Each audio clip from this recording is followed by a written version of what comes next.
نحمدہ و نصلی علی رسولہ الکریم اعوذ باللہ من الشیطان الرجیم بسم اللہ الرحمن الرحیم۔ دوستو 29ویں پارے کے ربع دوم کا ترجمہ حاضر خدمت ہے۔ یہاں سے سورہ الحاقہ شروع ہوتی ہے۔ بسم اللہ الرحمن الرحیم۔ سچ مچ ہونے والی، وہ سچ مچ ہونے والی کیا ہے، اور تم کو کیا معلوم کہ وہ سچ مچ ہونے والی کیا ہے؟ وہی کھڑکھڑانے والی جس کو سمود اور عاد دونوں نے جھٹلایا۔ سو سمود تو زبردست زلزلے سے ہلاک کر دیے گئے، رہے عاد تو ان کو نہایت زوردار آندھی سے تباہ کر دیا گیا۔ اللہ نے اس کو 7 رات اور 8 دن ان پر چلائے رکھا۔ تو اے مخاطب، تو ان لوگوں کو اس میں اس طرح گرے ہوئے دیکھتا جیسے کھجوروں کے کھوکھلے تنے، پھر کیا تو ان میں سے کسی کو باقی دیکھتا ہے؟ اور فرعون اور جو لوگ اس سے پہلے تھے اور وہ جو الٹی ہوئی بستیوں والے تھے، سب گناہ کے کام کرتے تھے۔ سو انہوں نے اپنے پروردگار کے پیغمبر کی نافرمانی کی تو اللہ نے بھی ان کو بڑا سخت پکڑا۔ اور جب پانی طغیانی پر آیا تو ہم نے تم لوگوں کو کشتی میں سوار کر لیا تاکہ اس کو تمہارے لیے یادگار بنائے اور یاد رکھنے والے کان اسے یاد رکھیں۔ پھر جب سور میں ایک بار پھونک مار دی جائے گی اور زمین اور پہاڑ دونوں اٹھا لیے جائیں گے، پھر ایک بار ہی توڑ پھوڑ کر برابر کر دیے جائیں گے، تو اس روز ہو پڑنے والی یعنی قیامت ہو پڑے گی اور آسمان پھٹ جائے گا تو وہ اس دن کمزور ہوگا اور وہ فرشتے اس کے کناروں پر ہوں گے، اور تمہارے رب کے عرش کو اس روز 8 فرشتے اپنے اوپر اٹھائے ہوں گے۔ اس روز تم لوگ سب پیش کیے جاؤ گے، اس طرح کہ تمہاری کوئی پوشیدہ بات چھپی نہ رہے گی۔ اب جس کا نامہ مال اس کے دانے ہاتھ میں دیا جائے گا وہ دوسروں سے کہے گا کہ لیجئے میرا نامہ مال پڑھیے، مجھے یقین تھا کہ مجھ کو میرا حساب کتاب ضرور ملے گا۔ پس وہ شخص من مانے عیش میں ہوگا، یعنی اونچے باغ میں جس کے میوے جھکے ہوئے ہوں گے۔ ان سے کہا جائے گا کہ جو مال تم ایام گزشتہ میں آگے بیچ چکے ہو ان کے عوض مزے سے کھاؤ اور پیو۔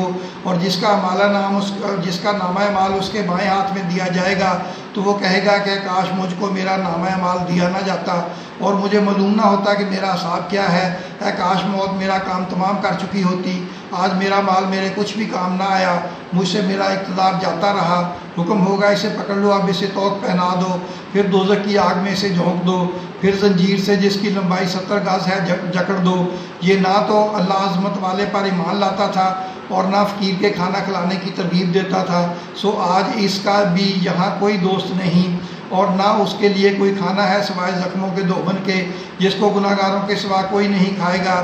سو میں ان چیزوں کی قسم کھاتا ہوں جو تم کو نظر آتی ہیں اور ان کی جو تمہیں نظر نہیں آتی، کہ یہ قرآن ایک معزز فرشتے کا پہنچایا ہوا کلام ہے اور یہ کسی شاعر کا کلام نہیں، مگر تم لوگ بہت ہی کم ایمان لاتے ہو، اور نہ کسی کاہن کا قول ہے لیکن تم لوگ بہت ہی کم غور و فکر کرتے ہو۔ یہ رب العالمین کا اتارا ہوا ہے، اور اگر یہ پیغمبر ہماری نسبت کوئی بات جھوٹ بنا لاتے تو ہم ان کا دانا ہاتھ پکڑ لیتے، پھر ان کی رگے گردن کاٹ ڈالتے، پھر تم میں سے کوئی ہمیں اسے روکنے والا نہ ہوتا۔ اور یہ کتاب تو پرہیزگاروں کے لیے نصیحت ہے، اور ہم جانتے ہیں کہ تم میں سے بعض اس کو جھٹلانے والے ہیں، نیز یہ کافروں کے لیے موجب حسرت ہے اور کوئی شک نہیں کہ یقین کرنے کے لائق ہے۔ سو تم اپنے پروردگار عظیم کے نام کی تسبیح کرتے رہو۔ دوستو یہاں سے سورہ معارج شروع ہوتی ہے۔ بسم اللہ الرحمن الرحیم۔ ایک طلب کرنے والے نے عذاب طلب کیا جو نازل ہو کر رہے گا، یعنی کافروں پر، اور کوئی اس کو ٹال نہ سکے گا، جو بلندیوں والے اللہ کی طرف سے نازل ہوگا، جس کی طرف روح القدس اور دوسرے فرشتے چڑھتے ہیں، اس روز نازل ہوگا جس کا طول 50,000 برس کا ہوگا۔ تو تم کافروں کی باتوں کو حوصلے کے ساتھ برداشت کرتے رہو۔ لوگ اس دن کو دور سمجھتے ہیں جبکہ ہماری نظر میں وہ قریب ہے۔ جس دن آسمان ایسا ہو جائے گا جیسے پگھلا ہوا تانبا، اور پہاڑ ایسے جیسے رنگین اون، اور کوئی دوست کسی دوست کو نہ پوچھے گا، حالانکہ ایک دوسرے کو سامنے دیکھ رہے ہوں گے۔ اس روز گناہ گار چاہے گا کہ کسی طرح اس دن کے عذاب کے بدلے میں سب کچھ دے دے، یعنی اپنے بیٹے اور اپنی بیوی اور اپنے بھائی اور اپنا خاندان جس میں وہ رہتا تھا، اور جتنے آدمی زمین پر ہیں گھر سب کو دے ڈالے، پھر اپنے آپ کو عذاب سے چھڑا لے۔ لیکن ایسا ہرگز نہیں ہوگا، وہ بھڑکتی ہوئی آگ ہے، کھال ادھیڑ کر کلیجہ نکال لینے والی۔ وہ ان لوگوں کو اپنی طرف بلائے گی جنہوں نے دین حق سے راز کیا اور منہ پھیر لیا اور مال جمع کیا پھر سینت کر رکھا۔ کچھ شک نہیں کہ انسان کم حوصلہ پیدا ہوا ہے، جب اسے تکلیف پہنچتی ہے تو گھبرا اٹھتا ہے، اور جب ملتا ہے اس کو مال تو بخیل بن جاتا ہے۔ مگر نماز ادا کرنے والے جو نماز کا التزام رکھتے اور ہمیشہ پڑھتے ہیں، اور جن کے مال میں حصہ مقرر ہے، یعنی مانگنے والے کا اور نہ مانگنے والے کا، اور جو روز جزا کو سچ سمجھتے ہیں، اور جو اپنے پروردگار کے عذاب سے خوف رکھتے ہیں، بے شک ان کے پروردگار کا عذاب ہے ہی ایسا کہ اس سے بے خوف نہ ہوا جائے۔ اور جو اپنی شرمگاہوں کی حفاظت کرتے ہیں مگر اپنی بیویوں یا باندیوں سے کہ ان کے پاس جانے میں انہیں کچھ ملامت نہیں، اور جو لوگ ان کے سوا اور طریقے ڈھونڈیں تو وہ حد سے نکل جانے والے ہیں، اور جو اپنی امانتوں اور عہد پیمان کا پاس کرتے ہیں، اور جو اپنی گواہیوں پر قائم رہتے ہیں، اور جو اپنی نماز کی پابندی کرتے ہیں، یہی لوگ جنتوں میں عزت و اکرام سے ہوں گے۔ تو اے نبی، ان کافروں کو کیا ہوا ہے کہ تمہاری طرف دوڑے چلے آتے ہیں، دائیں بائیں سے گروہ گروہ ہو کر جمع ہوتے جاتے ہیں؟ کیا ان میں سے ہر شخص یہ امید رکھتا ہے کہ نعمت کے باغ میں داخل کیا جائے گا؟ ہرگز نہیں، ہم نے ان کو اس چیز سے پیدا کیا ہے جسے یہ جانتے ہیں۔ پس مشرقوں اور مغربوں کے مالک کی قسم کہ ہم طاقت رکھتے ہیں، یعنی اس بات پر کہ اس سے بہتر لوگ بدل لائیں، اور ہم عاجز نہیں ہیں۔ تو اے پیغمبر، ان کو باطل میں پڑے رہنے اور کھیل لینے دو، یہاں تک کہ جس دن ان سے ان کا وعدہ کیا جاتا ہے وہ ان کے سامنے موجود ہو۔ اس دن یہ قبروں سے نکل کر اس طرح دوڑیں گے جیسے کسی مقابلے کے نشان کی طرف دوڑے جا رہے ہوں۔ ان کی آنکھیں جھک رہی ہوں گی اور ذلت ان پر چھا رہی ہوگی۔ یہی وہ دن ہے جس کا ان سے وعدہ کیا جاتا ہے۔ دوستو، یہاں سے سورہ نوح شروع ہوتی ہے۔ بسم اللہ الرحمن الرحیم۔ ہم نے نوح کو ان کی قوم کی طرف بھیجا کہ پیشتر اس کے کہ ان پر درد دینے والا عذاب واقع ہو، اپنی قوم کو خبردار کر دو۔ انہوں نے کہا کہ بھائیو، میں تم کو کھلے طور پر خبردار کرتا ہوں کہ اللہ کی عبادت کرو، اس سے ڈرو اور میرا کہا مانو۔ وہ تمہارے گناہ بخش دے گا اور موت کے وقت مقرر تک تم کو مہلت عطا کرے گا۔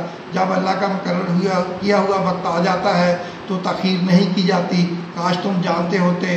جب لوگوں نے نہ مانا تو نوح نے اللہ سے عرض کی کہ پروردگار، میں اپنی قوم کو رات دن بلاتا رہا، لیکن میرے بلانے سے وہ اور زیادہ گریز کرتے رہے۔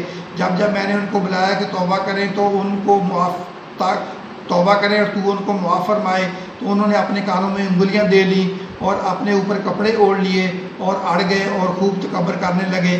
پھر میں ان کو بلند آواز سے بھی بلاتا رہا، پھر علانیہ بھی اور رازداری سے بھی سمجھاتا رہا۔ پھر میں نے کہا کہ اپنے رب سے معافی مانگو کہ وہ بڑا معاف کرنے والا ہے۔